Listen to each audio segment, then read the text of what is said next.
अस्सलाम वालेकुम। आज हम एफएससी सेकेंड ईयर का मैथमेटिक्स स्टार्ट कर रहे हैं, चैप्टर 2 एक्सरसाइज 2.1 का। इसका फर्स्ट क्वेश्चन हमारे पास है, find the values of the following function. F of x हमारे पास ये दिया हुआ है और ये वैल्यूज़ हमने फाइंड करनी है। अब वैल्यू तो हमें दी हुई है, हम आसानी के साथ फाइंड करेंगे, लेकिन पहले हम आते हैं कि व्हाट इज़ फंक्शन, फंक्शन क्या है। और फंक्शन से पहले हम आते हैं बाइनरी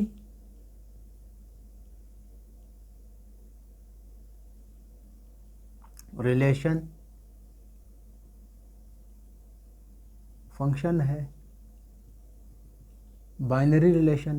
बाइनरी रिलेशन से पहले हम पढ़ते हैं कार्टेशियन प्रोडक्ट, और उससे पहले हम पढ़ेंगे ऑर्डर पेयर्स। पहले हम आते हैं what is order pair. Order pairs की तरफ हम आते हैं। ये आपने अर्ली क्लासेस में भी पढ़ा होगा कि ऑर्डर पेयर जो है, जब हम दो नंबर्स उठाते हैं उनको एक पेयर्स की फॉर्म में, एक जोड़े पेयर की फॉर्म में लिख लेते हैं, that is called order pair. इसमें प्रॉब्लम जो है वो ऑर्डर करता है। अगर आप ऑर्डर उसका चेंज कर देंगे तो वो पेयर हमारे पास चेंज हो जाएगा। अच्छा, ए और बी अगर हमारे पास कोई टू नंबर्स हो तो ये हमारे पास एक पेयर बन गया। अगर सी व डी जो है वो हमारे पास दूसरा पेयर हो, अब ये दो पेयर्स उस वक्त इक्वल होंगे जब इसका फर्स्ट एलिमेंट इसके फर्स्ट एलिमेंट के और इसका दूसरा एलिमेंट जो है इसके दूसरे एलिमेंट के इक्वल हो, तब A comma B will be equal to C comma D के। ये आपने याद रखना है। तो ये हमारे पास क्या है, ऑर्डर पेयर। जैसे मैं लिख लेता हूँ 4,1। अब ये भी हमारे पास एक ऑर्डर पेयर है। अगर इसको मैं चेंज कर दूँ 1 4 कर दूँ तो अब ये डिफरेंट हमारे पास ऑर्डर पेयर बन जाएगा। तो यहाँ पे जो प्रॉब्लम आ रही है, वो प्रॉब्लम जो क्रिएट कर रहा है वो ऑर्डर कर रहा है। अगर आप इसका ऑर्डर चेंज करेंगे तो आपके पास जो पेयर है वो चेंज हो जाएगा। उसके बाद हम आते हैं कार्टेशियन प्रोडक्ट के। ये तो हो गया कार्टेशियन प्रोडक्ट की तरफ। अगर हम आए Cartesian product, what is Cartesian product. Cartesian product हमें पता है कि set of all order pairs, set of all order pairs between two sets. अगर ए हमारे पास हो 1 2, बी हमारे पास क्या हो 3,4 हो, तो अब इसका Cartesian product A cross B हमारे पास आ जाएगा। इस 1 को आप 3 के साथ इसका पेयर बना दें, फिर इस 1 का आप 4 के साथ पेयर बना दें, फिर 2 का 3 के साथ और 2 का 4 के साथ आप पेयर बना दें। तो ये हमारे पास इन दोनों के ऑल ऑर्डर पेयर्स होंगे। यानी इस फर्स्ट सेट के फर्स्ट एलिमेंट को आपने इन तमाम एलिमेंट्स के साथ पेयर बनाना है, फिर इसके सेकेंड एलिमेंट को आपने इन तमाम एलिमेंट्स के साथ इसके पेयर्स बनाने हैं। तो ये हमारे पास क्या है, कार्टेशियन। इसको हम क्या कहते हैं, कार्टेशियन प्रोडक्ट। फिर उसके बाद हमारे पास क्या है, बाइनरी रिलेशन। बाइनरी रिलेशन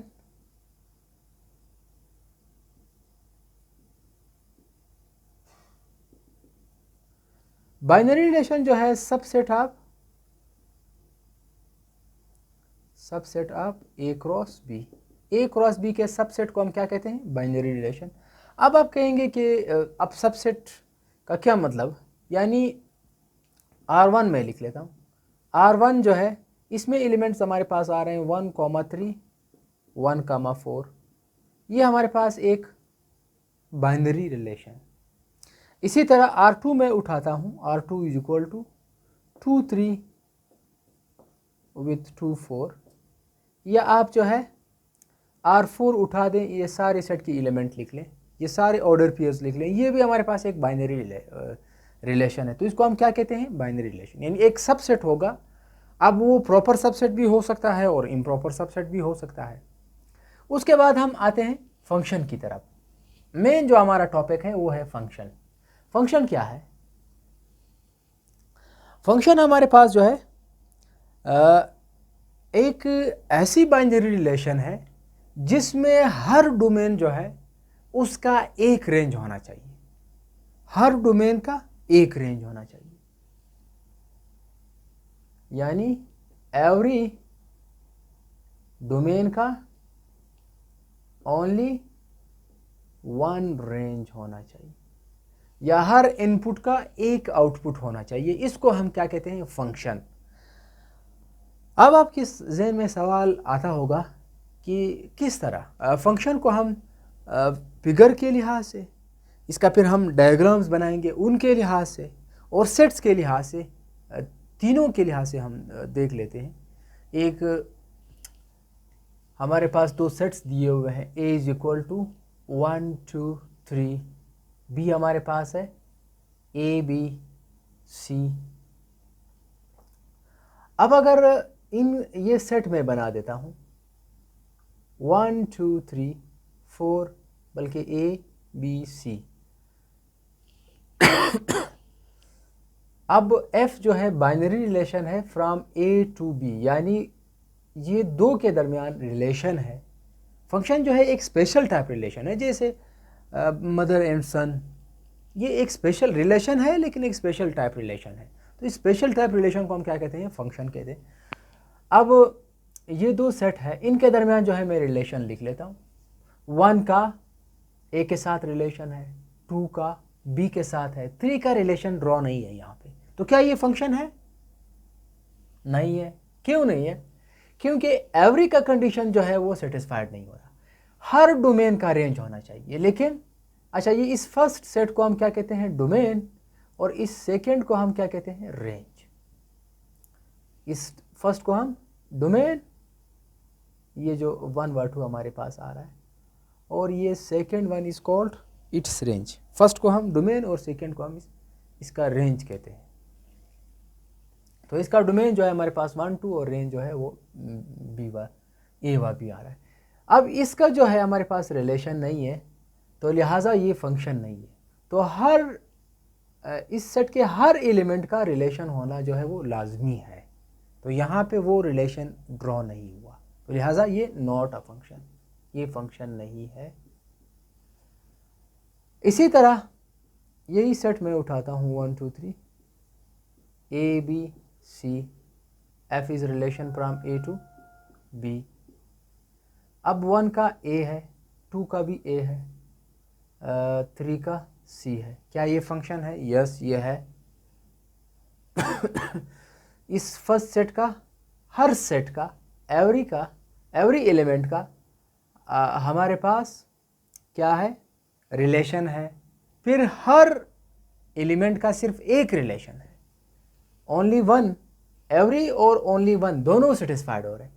इसका भी एक रिलेशन है, इसका भी एक रिलेशन है, इसका भी एक रिलेशन है, लिहाजा ये हमारे पास फंक्शन है। इसी तरह मैं एक और यही सेट में उठाता हूँ 1 2 3, a b c। 1 का a के साथ रिलेशन, 1 का b के साथ, 2 का और 3 का भी रिलेशन। अब क्या ये फंक्शन है? नहीं है। क्यों नहीं है? एवरी का कंडीशन तो सेटिस्फाइड हो रहा है, हर एक का रिलेशन है, लेकिन इस 1 के कितने रिलेशन आ रहे हैं? वो ओनली 1 वाला कंडीशन जो है वो सेटिस्फाइड नहीं हो रहा। इसका एक रिलेशन जो है वो नहीं आ रहा, बल्कि 1 का मोर देन 1 रिलेशन आ रहे हैं। अगर सेट में हम देख लें, इसको अगर मैं सेट की फॉर्म में लिख लूँ, से दैट ये हमारे पास f1 है, ये आ जाएगा 1 का रिलेशन बन रहा है a के साथ, फिर 1 का बन रहा है b के साथ, 2 का भी b के साथ, और 3 का भी हमारे पास, 3 का जो है वो c के साथ बन रहा है। अब इस डोमेन में अगर रिपीटिशन आ गई तो वो हमारे पास फंक्शन नहीं है। इस डोमेन में रिपीटिशन नहीं आना चाहिए, तो ये हमारे पास नॉट फंक्शन।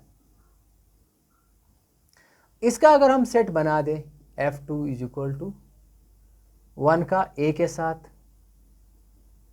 1 का 2 का a के साथ, फिर उसके बाद 3 का c के साथ।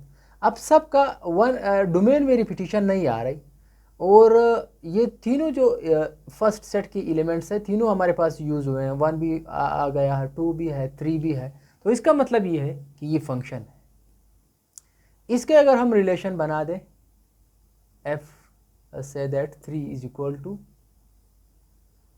1 का a के साथ रिलेशन, 2 का b के साथ, 3 का रिलेशन नहीं है, तो इस फर्स्ट सेट का ये एलिमेंट मिसिंग है, लिहाजा इसका भी रिलेशन होना चाहिए था। डोमेन में तो रिपीटेशन नहीं आ रही, लेकिन 3 जो है वो मिसिंग है, लिहाजा ये हमारे पास नॉट फंक्शन। उसके बाद अगर हमारे पास ये कर्व गिवन हो और इसमें हमसे ये पूछा जाए कि क्या ये फंक्शन है या नहीं, तो यहाँ पे हम यूज़ करते हैं वर्टिकल लाइन टेस्ट। यहाँ पे हम एक लाइन ड्रॉ कर देते हैं। अगर वो लाइन और कर्व के दरमियान सिर्फ एक पॉइंट पे अगर वो इंटरसेक्ट होते हैं, अगर वो लाइन कर्व के एक पॉइंट में से पास करता है, तो वो जो हमें कर्व दिया हुआ है वो फंक्शन होगा। अब ये कर्व हमें दिया हुआ है, चाहे आप इधर लाइन ड्रॉ कर दें, यानी यहाँ से लेकर यहाँ तक आप जहाँ पर भी लाइन चाहे ड्रॉ कर दें, तो हमारे पास जस्ट 1 पॉइंट में से गुजर रहा है, तो इसका मतलब ये है कि ये कर्व हमारे पास फंक्शन है। इसी तरह हमें एक ये कर्व दिया हुआ है, अब ये फंक्शन है नहीं है। अगर यहाँ पे मैं ये लाइन ड्रॉ कर दूँ वर्टिकल लाइन, तो ये इसके 2 पॉइंट में से गुजर रहा है, तो इसका मतलब ये है कि it is not a function, ये फंक्शन नहीं है। अब हम आते हैं अपने क्वेश्चंस की तरफ। क्वेश्चंस जो है, फर्स्ट क्वेश्चन है F of 3। F of x हमें क्या दिया हुआ है, 3x का क्यूब माइनस 7x का स्क्वायर प्लस 8x माइनस 9। अब x की जगह पे अगर हम 3 पुट कर दे, ये आ जाएगा F of 3 is equal to 3 का क्यूब माइनस 7 3 का स्क्वायर प्लस 8 इंटू 3 प्लस 9। ये आ जाएगा 3 3 ज़ा 9, 9 3 ज़ा 27, 27 3 ज़ा 81 माइनस ये 9 आ जाएगा और ये 63 आ जाएगा और ये 24 प्लस 9, सॉरी ये माइनस 9 है।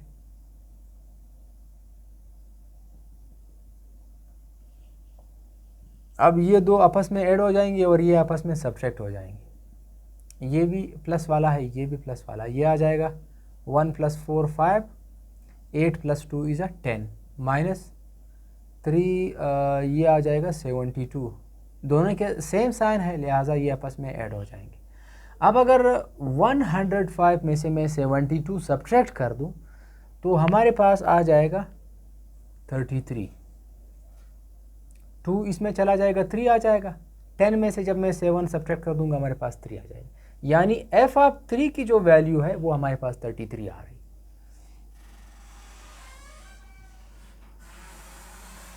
उसके बाद सॉरी ये लाइन, उसके बाद एफ ऑफ 3/2, इस x की जगह पे हम क्या पुट कर देंगे, x को 3/2 हम पुट कर देंगे। ये आ जाएगा F of 3/2 is equal to 3 into 3 की पावर 3/2 का क्यूब माइनस 7 3/2 का स्क्वायर फिर प्लस 8 इंटू 3/2 माइनस 9। इसको मैं सिंप्लीफाई कर देता हूँ, ये आ जाएगा 3 का क्यूब मतलब 3 टाइम्स जो है वो 3 मल्टीप्लाई हो रहा है, ये 27 आ जाएगा और ये 81/4 माइनस और ये 6 सॉरी 9 7 इज़ 9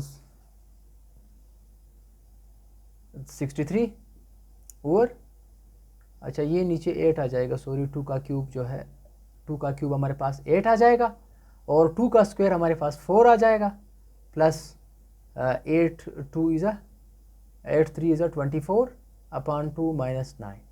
इसमें अगर मैं एलसीएम निकाल दूं, एलसीएम जो है इसमें 8 आ जाएगा। अब 81 माइनस 4 को 8 को आप 4 से डिवाइड कर दें, हमारे पास 2 इसका रिज़ल्ट आएगा। 2 इंटू 63 2 3 इज़ 6 और ये 12 आ जाएगा। फिर 8 को अगर मैं 2 के साथ डिवाइड कर दूं, हमारे पास आ जाएगा 4 4 इज़ 16 1 कैरी और 4 2 इज़ 8 96 आ जाएगा। उसके बाद सॉरी ये माइनस है, यहाँ पे 1 है, 1 से मैं 8 को डिवाइड कर देता हूँ, हमारे पास 8 आ जाएगा। 8 को 9 के साथ मल्टीप्लाई कर दें तो ये 72 आ जाएगा।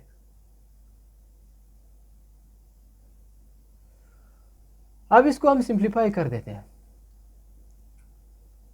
इन दोनों को हम ऐड कर देते हैं, ये आ जाएगा 6 + 1 7 आ जाएगा, और ये 17 177, इन दोनों को जब हम ऐड कर देंगे 8 आ जाएगा, और ये 9 आ जाएगा, ये 1 आएगा over 8, that is equal to, इन दोनों को अगर हम सब्ट्रैक्ट कर दें, साइन ये माइनस वाले का क्योंकि ये बड़ा है, 8 में से अगर हम 7 को सब्ट्रैक्ट कर दें 1 आ जाएगा, 9 में से कर दे तो 21 ओवर 8 हमारे पास f(3/2) हमारे पास आ जाए, f(3/2) is equal to -21 over 8। उसके बाद f(-1/2), यहाँ पे x की जगह पे हम क्या पुट कर देंगे, -1/2, ये आ जाएगा 3 × -1/2 का क्यूब, -7 × -1/2 का स्क्वायर,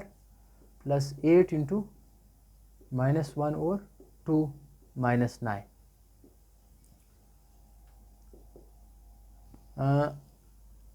इसको अगर हम मल्टीप्लाई कर दें, ये आ जाएगा 3, और ये 2 को अगर हम 3 टाइम्स मल्टीप्लाई कर दें 8 आ जाएगा, और माइनस का साइन भी बाहर आ जाएगा, यानी -3/8 बन जाएगा, और ये आ जाएगा -7/2 का स्क्वायर हमारे पास 4, और ये स्क्वायर इस माइनस को भी ख़त्म कर देगा, ये हमारे पास आएगा -8/2 -9।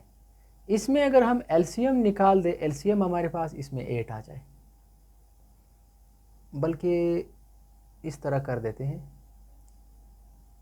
ये आ जाएगा हमारे पास,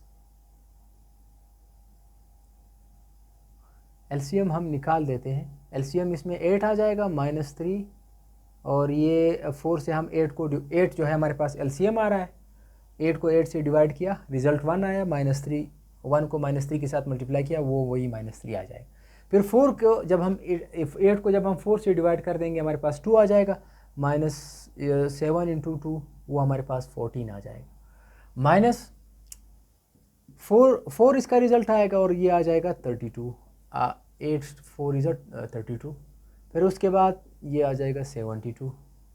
अब ये माइनस मैं बाहर निकाल देता हूँ, ये आ जाएगा 17 + 32, ये बल्कि पहले मैं इनको ऐड कर देता हूँ, ये आ जाएगा 104 + 17, ये आ जाएगा 121 ओवर 8।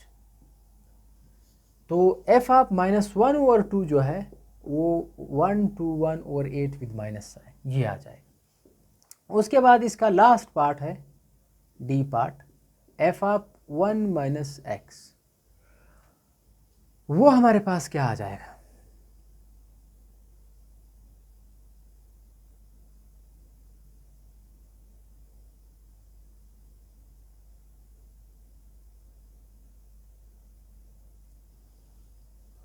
f(1 - x), x की जगह पे हम क्या रिप्लेस कर देंगे, 1 - x कर देंगे, तो ये आ जाएगा 3 × 1 - x का क्यूब, -7 × 1 - x का स्क्वायर, प्लस 8 × 1 - x -9। इसको अगर मैं एक्सपेंड कर दूं a - b का क्यूब, वो हमें इसका पता है कि a का क्यूब - b का क्यूब -3 × ab, ये फार्मूला हम लोगों ने पढ़ा है, a - b का whole cube is equal to a का क्यूब -b का क्यूब -3ab × a - b, ये आ जाएगा 3, a का क्यूब 1 का क्यूब इज 1, फिर आ जाएगा -x का क्यूब -3 × 1 × x 1 - x आ जाएगा, -7, ये आ जाएगा 1 का स्क्वायर 1, x का स्क्वायर -7x, प्लस इसको आप मल्टीप्लाई कर दें 8 - 8x -9 आ जाएगा। अब इसको हम सिंप्लीफाई कर देते हैं, ये आ जाएगा 3 1 - x का क्यूब, इसको आप मल्टीप्लाई कर दें, ये आ जाएगा 3x, और 1 के साथ जब मल्टीप्लाई होगा वो 3x ही आएगा, minus into minus plus 3x का स्क्वायर -7 - 7x का square plus 49x plus 8 - 8x -9। अब इसको मज़ीद सिंप्लीफाई कर देते हैं, ये आ जाएगा 3 बल्कि तरतीब भी दे देते हैं, -3x का क्यूब और +3 इज़ 9x का स्क्वायर, -9x + 3 और ये आ जाएगा -7x का स्क्वायर, -8x +49 - 9 ये आ जाएगा 49, ये आ जाएगा 40 और +8 - 7 ये हमारे पास आ जाएगा +1, तो ये बन जाएगा 41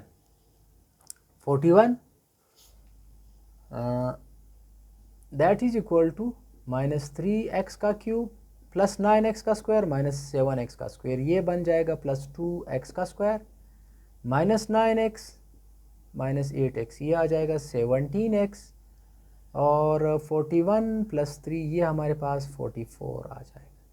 तो ये इसका रिक्वायर्ड रिज़ल्ट होगा।